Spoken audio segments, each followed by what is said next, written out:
내년으로부터 실무에 나가기까지 오늘 약 석 달 정도로 다가왔는데요. 석 달 정도 남은 기간 동안 장기 승선을 할지 안 할지를 선택하지 않았거나 장기 승선을 하지 않으려고 하는 사람들이 많지 않다고 합니다. 오늘 해기전승 토론회가 여러분의 장기 승선 생각에 있어 많은 도움 되길 바라겠습니다.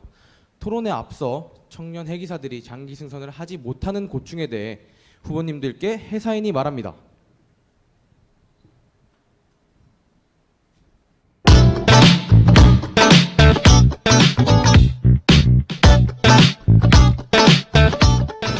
배에 이렇게 오래 있으면은 가끔씩 휴가 나가고 조금 쉬고 싶고 취미생활을 즐기고 싶은데 아무래도 휴게 기간이 좀 짧다 보니까 취미생활 할 수 있는 것도 적고 자유시간이 좀 적다 생각합니다. 제가 요즘 배에서 일을 하는데 배에서 일을 하는 걸 위해 너무 돌적해져요. 근데 이 돌적해 주기만 하면 모르겠는데 업무 강도도 높아가지고 저 이제 배 못 타요. 업무 강도가 너무 높고 폐쇄적인 문화가 너무 힘들어요. 신혼이라 오래 붙어있고 싶은데 배 타서 그러지 못하니까 많이 아쉬워요. 신혼이라 더 쓸 게 많은데 일하는 거에 비해서 많이 못 받는 것 같아서 좀 힘들어요. 회사 복지가 너무 열악해서 배 타기가 힘들어요. 네, 진행 매끄럽지 못한 점 사죄드리고 시작하겠습니다. 네, 영상 시청 잘 했습니다. 이제 후보 소개 있겠습니다. 미래해기당 신수호, 애국회사당 임정우, 복지승선당의 김준호. 네, 토론 시작에 앞서 후보님들께 간곡히 부탁드리겠습니다. 상대 후보를 비방하는 행위 등을 할 경우에는 발언 금지 조치를 진행하겠습니다. 오늘의 토론 주제입니다. 청년 애기사 장기 승선. 토론 진행하겠습니다. 먼저 신수 후보부터 발언 진행해 주시길 바라겠습니다. 예, 제가 생각하기엔 제일 중요한 문제가 뭐냐 하면서 바로 폐쇄 문화, 즉 소위 말하는 꼰대 문화입니다. 자, 우리 청년 회계사들이 이 장기 승선을 하려면 이 선내 문화를 필수적으로 개선해야 합니다. 그래서 제가 생각하는 방법은 영 멘토링 제도를 도입하는 것입니다. 이 전통적인 멘토링 방식과 반대로 이 젊은 회계사들이 고참 회계사들을 멘토링하는 프로그램을 도입하는 것입니다. 이를 통해 젊은 세대들의 최신 기술이나 트렌드를 이 고참 회계사들이 배울 수 있는 기회가 될 것입니다. 이는 세대 간의 수직적인 관계를 수평적으로 변화시키고 서로 배우는 문화를 조성할 수 있을 거라고 생각합니다. 요즘은 이래서 문제야. 적절한 상명하복 문화가 있어야 배가 돌아가지. 뭐 이런 걸 다 없으면 이게 사회고 직장입니까? 살아가는 맛이 있어야지. 아유. 제가 아까 분명히 말씀드렸습니다만 애국회사당 임정우 후보님 발언 금지 조치 진행하도록 하겠습니다. 예, 청년회계사 여러분들 요즘 승선하시기 힘드시죠? 저도 많이 공감하고 있습니다. 뭐가 문제일까 생각을 해보았는데 간단합니다. 이 선사의 복지나 수준의 격차가 많이 벌어져 있기 때문입니다. 그래서 저의 공약은 복지 수준 격차 완화입니다. 이 복지 표준화 제도를 도입해서 이 정부나 관련 해운 협회가 복지 표준을 설정하여 모든 선사가 기본적인 복지 혜택을 제공하도록 하는 제도입니다. 또 복지 지원 펀드를 조성하여 이 작은 선사들이 이 경제적으로 부담을 덜 느끼도록 정부나 해운협회 또는 회사가 직접 펀드를 조성하여 이 복지 혜택을 지원하는 겁니다. 선사들이 일정 수준의 복지 혜택을 제공할 수 있도록 재정적 보조를 받으면 이 작은 선사도 이 경쟁력 있는 복지 정책을 충분히 시행할 수 있을 거라고 생각을 합니다. 예, 의견 잘 들었습니다. 근데 후보님, 요즘 청년 회계사들이 왜 배를 떠나는지 아십니까? 그것은 사회적으로 격리되어 있기 때문입니다. 그래서 제가 생각해낸 방법은요, 지금 선내에서 인터넷이 장착이 되어 있는데 이 인터넷 사용 용량을 또 늘려주는 겁니다. 그리고 용량만 늘리면 뭐합니까? 우리 인터넷 속도도 늘려줘야죠.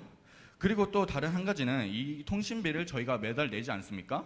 근데 저희가 막상 항해를 나가면은 통신이 잘 잡히지 않는데 매달 나가는 비용은 조금 억울한 부분이 있지 않겠습니까? 그래서 그 일정 부분을 저희가 통신비를 이제 냈을 때 일정 부분 페이백을 받는 제도를 도입해야 되는 겁니다.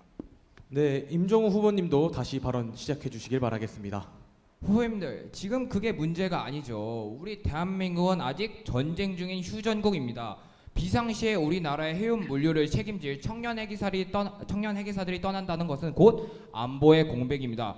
따라서 청년 해기사들이 승선 근무 예비역일 때 국가에서 선원들에게 일정 수당을 지원해 주는 것입니다. 이 승선 근무 예비역이라는 게 해기 인력 문제를 해결하면서도 국방의 의무를 이행할 수 있는 제도 아니겠습니까?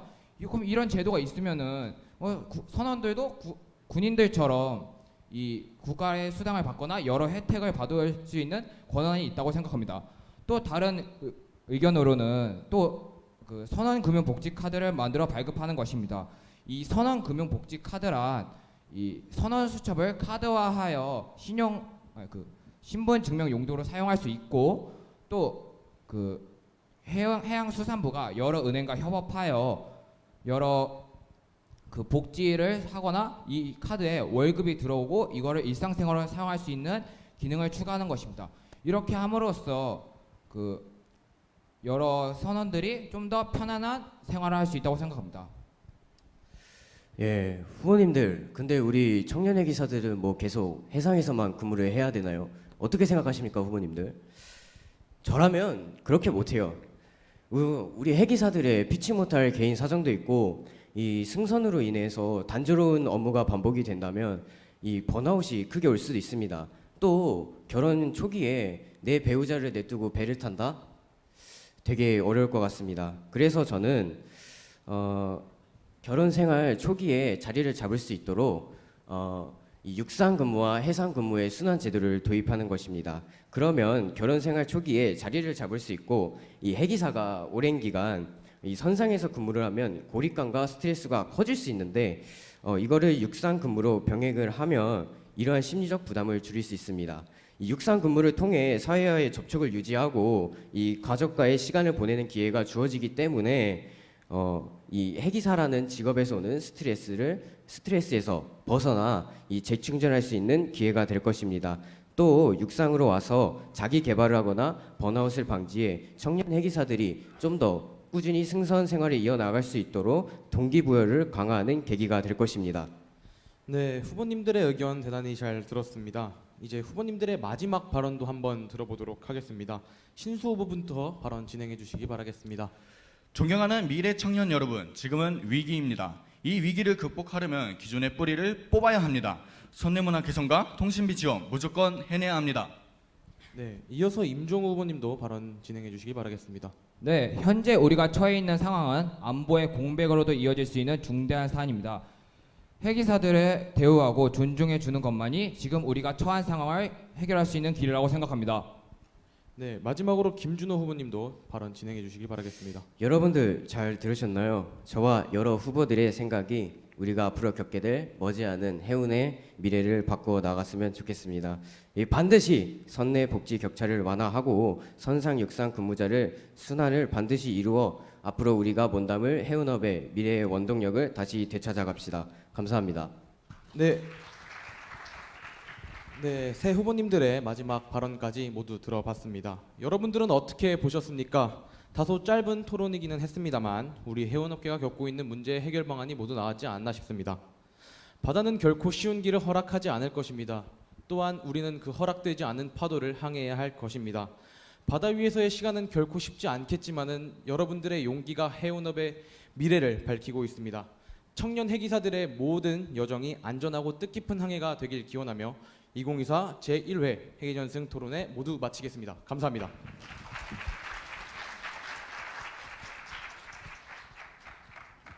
예, 마이크 좀 갖다 주세요.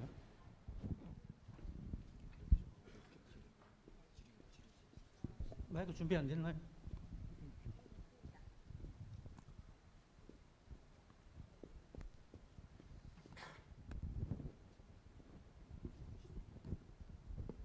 네, 한국해양대학교 팀 4K입니다.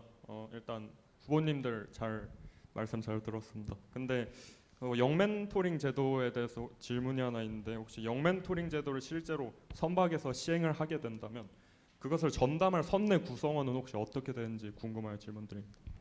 이게 외국인 선언도 같이 할 수 있겠지만은 솔직히 외국인 선언은 이제 나라 간의 이 문화가 차이가 좀 크기 때문에 실질적으로 뭐 일단 한국 선원들끼리만 일단 이거를 시행을 하고요. 이제 구성으로는 이제 부원들이나 아니면 뭐 위에 사관들 상관없이 이제 다 같이 모여가지고 이 영 멘토링 제도를 시행할 겁니다. 네, 감사합니다. 요 앞쪽에 예.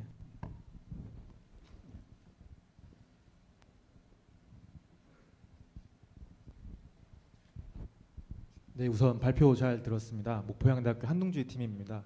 일단 정책 토론회 하시면서 궁금했던 게 어떤 후보님이 이기셨는지, 어떤 정책이 메인인지 궁금하고요. 그 다음으로는 이제 일반 군필 혹은 군입대를 앞둔 청년들은 해기사가 승선근무 예비역 특례를 생활하는 것을 약간 특혜라 생각을 하고 부정적으로 인식하는 분도 없잖아 있습니다. 만약 근무한 대로 급여도 받고 또한 추가적으로 수당까지 받는다면 어찌 보면 일반 군필 남성분들에 대한 역차별이 아닌가 생각이 드는데 어떻게 생각하시는지 궁금합니다.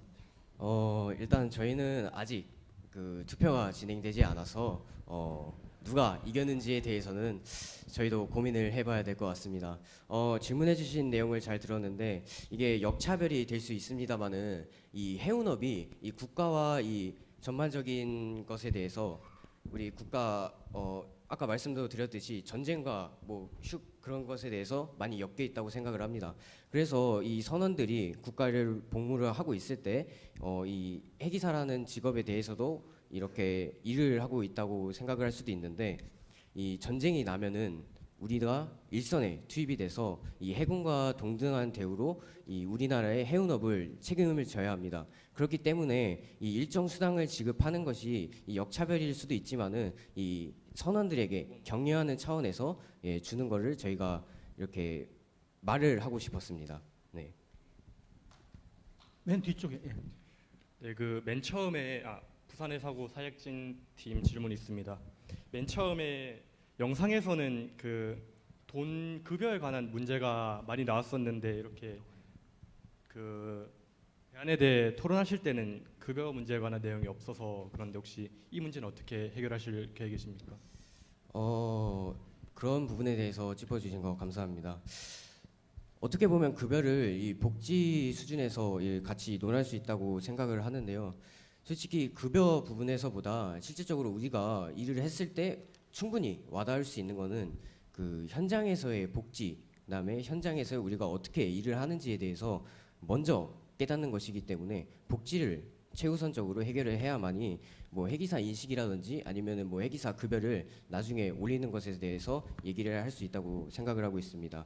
그래서 정리를 하자면 먼저 복지를 개선을 해야만이 이 급여를 올리고 이런 부분에 대해서 나중에 논할 수 있다고 생각을 합니다. 감사합니다. 네, 여기까지 하겠습니다.